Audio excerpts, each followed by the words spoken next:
Laurie-Ann Murabito is a speaking coach, a business strategist, reformed, painfully shy gal who works with motivated business owners to leverage speaking opportunities to get credibility, sell out their high-end programs, and monetize their authority. And this is the perfect conversation to be having as people are reinventing themselves in the new year. So you're going to want to stick around for today's episode. The following was recorded in front of a live studio audience at the Studio 21 Podcast Cafe. This is the United Podcast Network. Welcome to Rat Race Reboot. I'm your host, Laura Noel.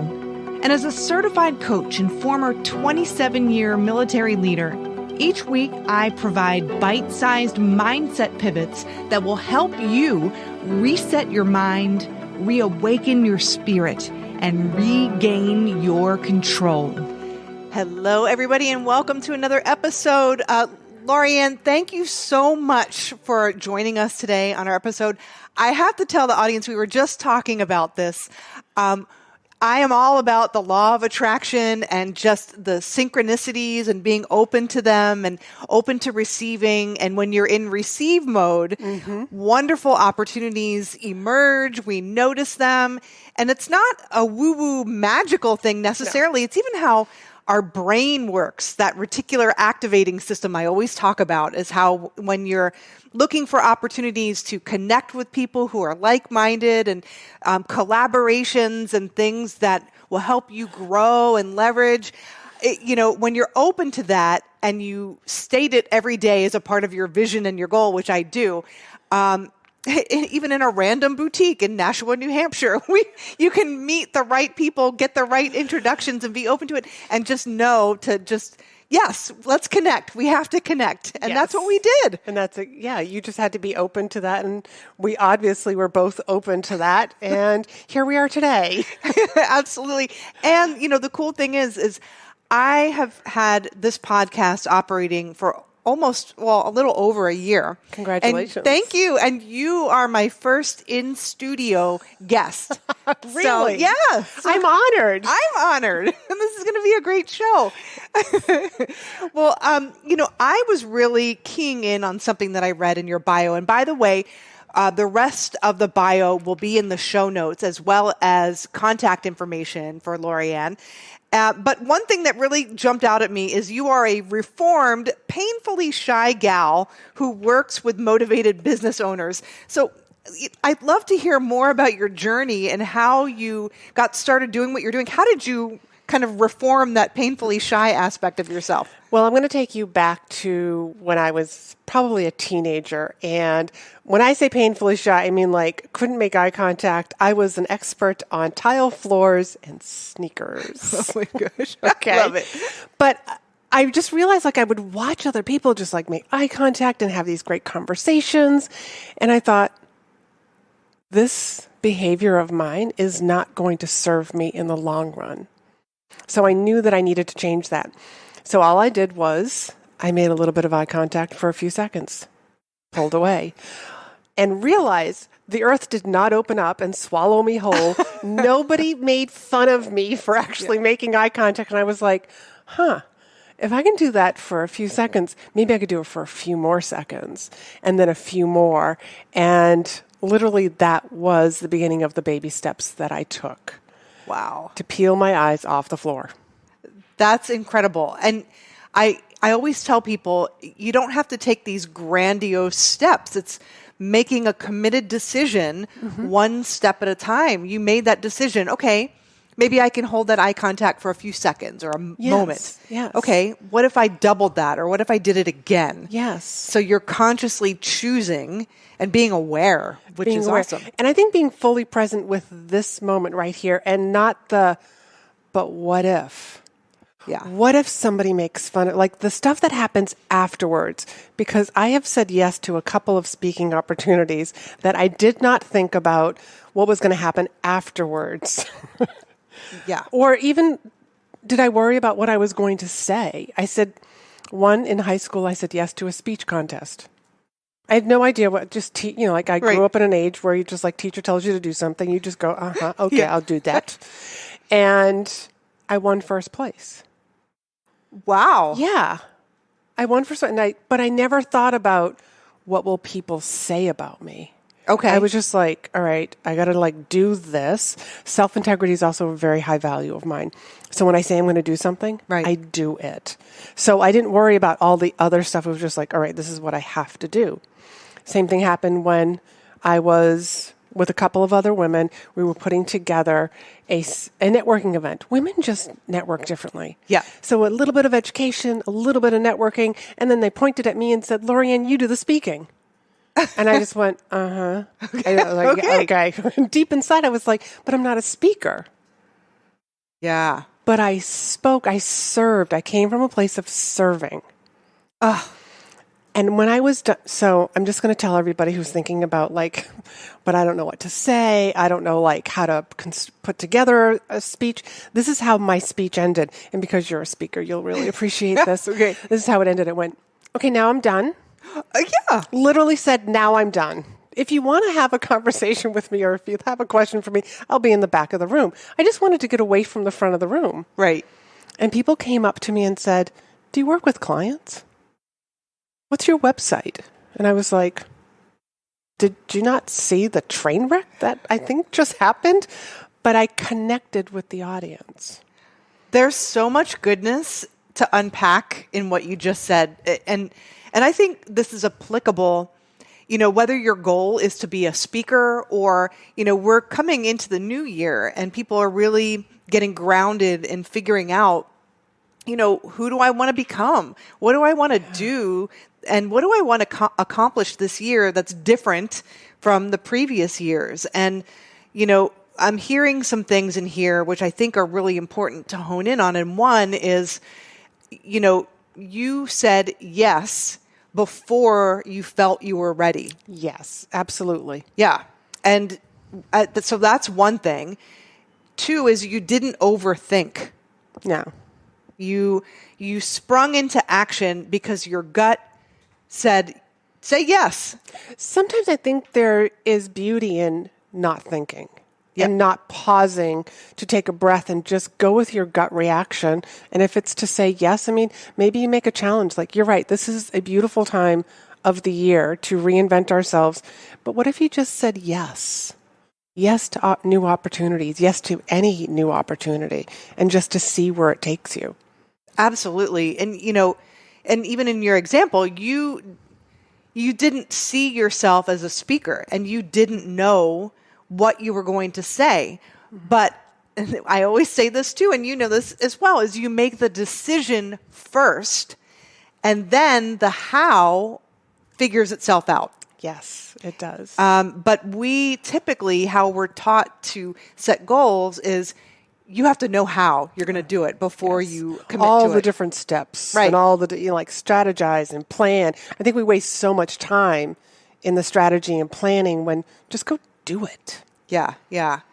That's so beautiful. And then, after you did it, I did want to key in on one thing is how did you then transform yourself from feeling like you were really shy to actually believing? When did that happen? I am a speaker and I believe it. Do you remember how that transitioned for you? I don't really remember when that all happened, but once you start doing it again and again and again, and then when you win an award, that was a little bit of validation. Yeah. But I don't think you need to have to win an award to believe that you're a speaker or believe that you are whoever you want to be. You decide right then and there, this is who I'm going to be. Yeah. When I started my podcast, I wasn't very good at podcasting. But guess what? I did it anyways. Right. And eventually it got easier and easier. Every great speaker that anybody has ever watched, they gave and started with their first speech. And if you go back and look at their very first speech, you'd probably be like, oh, that's kind of terrible. I leave my first Facebook Live up and tell people to go watch it. Oh, that's a great idea. Go see how stale I was because I was talking to a computer screen. Yeah. My Facebook Live, my live streaming muscle wasn't strong. I went through the same thing. Yeah. Now I need to go back and try to find some of my originals, and then you kind of learn, like, what's the worst that can happen? The world didn't open up, like you said, and swallow you whole. Yes. Right? Yes. But yeah, then you can learn to kind of chuckle at yourself in the moment and just lighten up. Yes. Right? And not take things so seriously. And that makes it more fun. It does make it more fun. And, we're communicating all day long. Yeah. From the moment you wake up to the moment you put your head down on the pillow. So learning communication skills and learning how to speak and share and influence audiences is a skill that you will never not use. It will never go to waste. Yeah, no, that's a great point. I think it was Warren Buffett who actually said, learn public speaking skills and you'll increase your value by 50%. Ooh. And I think if you learn public speaking skills, that you will increase your business and also your career path by about 75%. I could definitely agree with that. I mean, because if you think about it, we are communicating each and every day, whether it's with a family member or a loved one. We're using communication skills to influence people and behaviors and leverage opportunities and, create new friendships and business connections and all of that. And that takes, communication skills. Take us back to the store where we met. Right. If I had fumbled with my words, would I be here right now? Right. Yeah. No. But the other thing is, too, that I think is really important is when you were starting and you were beginning to speak, you said that you thought about the audience. So you weren't self-focused. No. And that's another trap that people can fall into. And all of us do it. I mean, I was recently training with the Arbinger Institute, and I love them. Inward and outward mindset. So I'm teaching and facilitating developing an outward mindset. And I was about to do my first event, and I wanted it to be perfect and polished, and I had to record myself for the trainer to watch me and critique me. And I was like, I'm really nervous. And he's like, why are you nervous? And I'm like, well, what if the recording doesn't work? Or what if I mess up? Or what if, and he's like, well, don't think about yourself. Yeah. And I was like, think about them. Yeah. And I'm teaching this stuff, right? So think about how easy it is to get pulled back in to that self-interest of how am I going to look? How am I going to come across? Will people like me? What if I fumble? Well, where's the focus when we're thinking about that? And we can think of ourselves in that context, whether it's speaking, whether it's communicating, whether it's moving toward any goal. But if we're thinking about how am I serving? How can I help people? What do they need to hear? What do I feel connected with? What am I hearing from them? And start trusting ourselves. The message doesn't have to be perfect. It doesn't have to be perfectly polished. But if it's real and authentic, people are going to connect with it.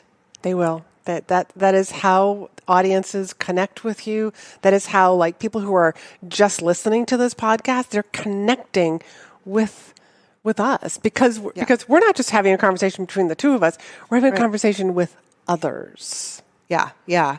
And this is really organic in that we have things that we're talking about that are emerging, but we're thinking about what could people glean from this? What do you need to hear right now? And I feel like this is so timely, particularly anytime, but particularly since people are thinking about, hey, I want to do something different this year. And I want to get into, how do you help people? Because you're helping people really connect authentically with what they're offering and, the messaging behind it and how they're communicating what they're offering. Tell me a little bit about how you help people.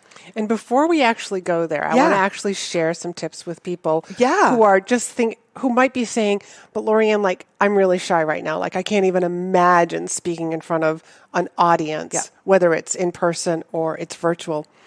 When you're at a meeting, raise your hand and ask a question. Something as simple as just like raise your hand and ask a question. If you are in an organization, if you're in a company, the higher up you go in the company, the more meetings you're going to have to lead, the more places you're going to have to speak. Start just raising your hand and asking a question. And then if you want to get really daring, invite some of your friends to a coffee shop, to your living room, and present and share something that you're passionate about. Now you're speaking in front of like your friends. And when you go to those meetings, also conferences, if you want to go up and meet the speaker, a lot of people are going to end up there and they're going to start asking the speaker questions. And that's how you can actually start to meet a whole lot of new people that are actually attending the same event that you are at. So yes. No, I love that. I love the practical tips because you're only going to get better if you're using and developing that skill. And it doesn't, having that coaching and support is important, but you can also start now in the context of any situation. And I can remember, because I can identify with being shy and being at meetings, and I wanted to ask a question, and I could feel like, yes, like never mind. So that takes a lot of, confidence in yourself, and even just to get to the point where you're close enough to ask that question, whether or not you do it, but if you're committed to doing it, that will help develop your confidence as well. Absolutely. And I love that. Thank you. Find a question and just make sure that it is a thoughtful question. Don't just ask a question for the sake of asking a question. Yeah. Ask something that you are genuinely interested in, genuinely curious about, because what you're thinking, probably other people that are in the audience are also thinking, but they might not be courageous enough to ask the question. Yeah, I think that comes back to value. Yeah. That's your question, your thoughtful question has value. Yes. Just like everybody else's. Yes. And that's a key component to speaking. Yes. So, thank you. So how I work with people, I work with a lot of coaches and consultants because speaking is the best form of visibility that you actually can embrace. Speaking positions you as an expert. I love to ask audiences when I'm sharing this information, and I'll use health coaches as an example. If there was a health coach in front of the room and there was one that was sitting right next to you, okay, who would you hire? Knowing that you needed a health coach, would you hire the person that was sitting next to you, or would you hire the person that was standing in the front of the room? Ooh, yeah. And how they're presenting themselves. How active are they? Yeah, absolutely. 99% of my audiences actually say they would hire the person that's in the front of the room. So speaking positions you as the expert. Everybody that is in your audience is actually a qualified lead because they are spending their time, their money, to be in that audience. They said yes, that they were interested in hearing you speak on your expertise and what you were going to be sharing with that audience. So that also means they're qualified leads. So with that, maybe not everybody is ready to work with you or be a client. So you're going to be pulling in the right people, and the other people that are not quite ready are going to become referral agents for you. Yeah. It's a great way to also monetize your authority. That's absolutely true. Yeah. Instead of speaking to just one-on-one person, building those relationships like at networking events that we're all told to go to. Yeah. Well, what if you just spoke and shared about your passion, what you are here to serve this world with, and right there, you're speaking to an audience. Speaking is the gift that keeps on giving. It really is. And, early on, when I first started coaching, I was definitely having a lot of those one-on-one type of conversations. And then I started just doing some things for free, just having some speaking engagements where I was giving people value. I'm definitely not of the mindset of, if you don't do this, this, and this, then, you can't have this, but I'm not going to tell you the secret. I tell people the secret. I do. And I share it with them. I want people to take something that I'm sharing, that I'm passionate about, and I want them to apply it and gain something from it because, they're going to share that with other people. And, you're right. Not everybody at that given moment in time might be ready to work with a coach or with you in that capacity. But there are some people who are. I had a client from a speaking engagement that I did 2 years later.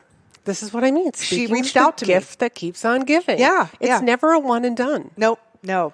Yeah. She reached out and said, I wasn't ready then. I'm ready now.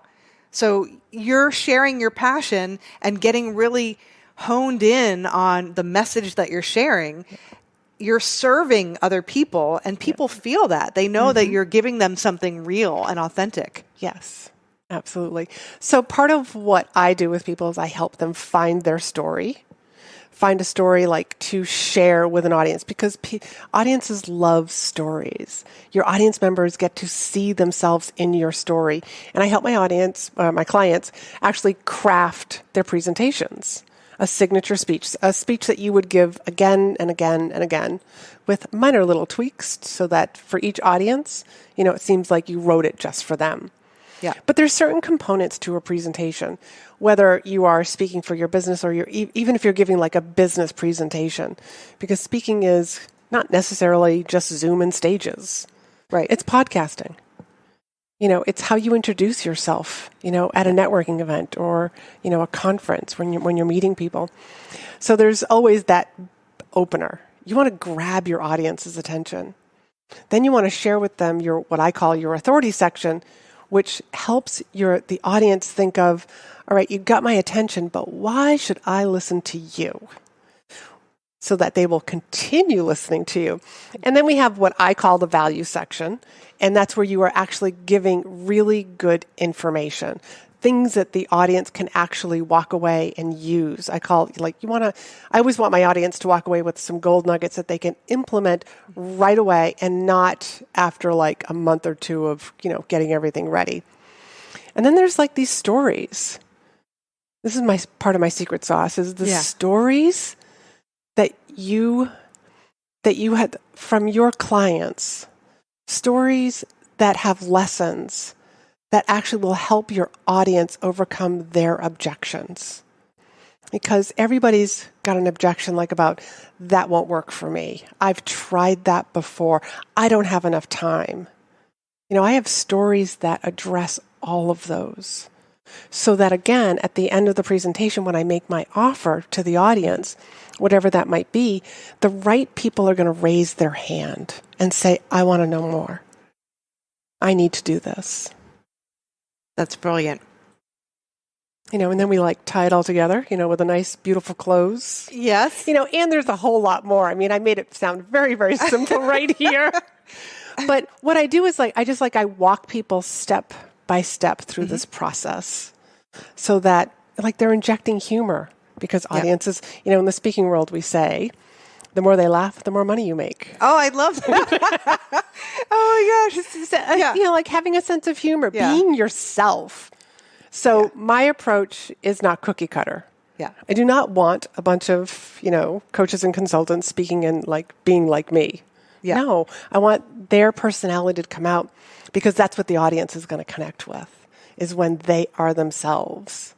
And I have a lot of people who have never spoken before. Really? Yes. A lot of clients who have never spoken before, afraid of speaking, come to me and just say, I'm going to overcome this fear. That's all there is to it. And we work together. And after their first speech, and I love to ask this question, Laura. Yeah. Were you nervous?